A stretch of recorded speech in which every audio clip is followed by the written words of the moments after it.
Millions of women in Nigeria and across the world battle a common, often unspoken medical condition known as uterine fibroid that practically dictates their lives. Women are often diagnosed with uterine fibroid during their reproductive years and are considered at increased risk when a close relative has fibroids. Our correspondent, Damlola Oyibamiji, teamed up with a gynecologist who fully discussed on what uterine fibroid is. To take a listen. Uterine fibroid are non-cancerous growths of the uterus that often appear during childbearing years. Many women experience uterine fibroids sometimes during their lives. Dr. Ayodele Stephen, a renowned medical expert, emphasizes how multiple fibroids can expand the uterus so much that it reaches the rib cage, can lead to gaining weight. Basically, uterine fibroids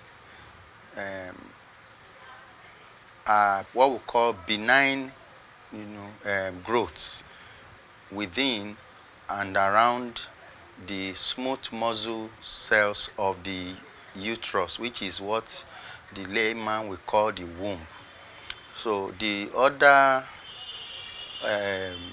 terminology for uterine fibroid is womb stone. Fibroids happen to be a very common condition.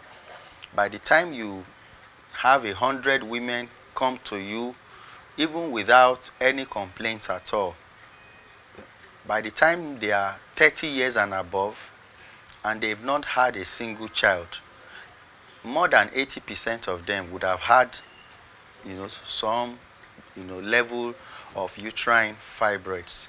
So what I'm trying to say is that it's a common gynecological condition.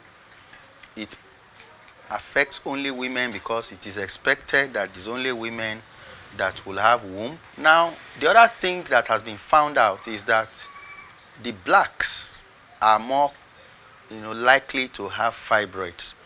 What I mean by that is that even in the US, for example, the black or African Americans are more likely to have fibroids among the American population. Okay, it's common, very common in Puerto Rico.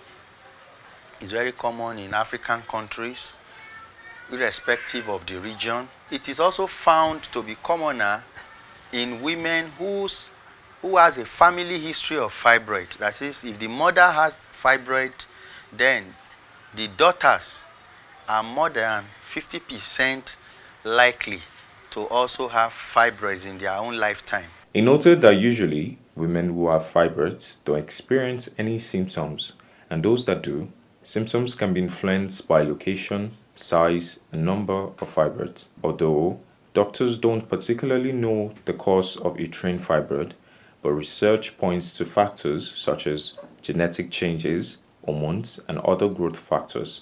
Now, what are the symptoms of fibroid?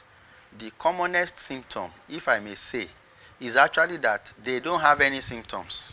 But if you are looking for those who have symptoms per se, then the commonest recognizable symptom of fibroid is excessive bleeding.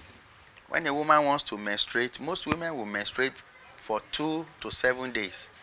But by the time a woman is menstruating 8 days, 10 days, 2 weeks, and each menses is coming out in clots, heavy menses, such that the woman had to use more than the required number of sanitary towels each time, then such a woman should be suspecting that she has fibroids. Fortunately, there are various forms of surgical treatments available in tackling uterine fibroid. There's no herbs that can treat fibroids.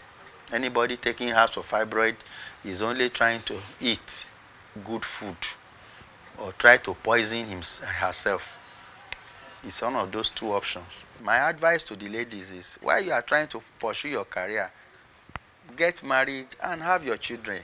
Your career should not be a hindrance to having children. And that is just a simple way to prevent having fibroid. Preventing uterine fibroid may not be possible, but by making healthy lifestyle choices, one may be able to decrease the risk of contracting fibroid. Damilola Oyibamiji, reporting for KAFTAN TV News.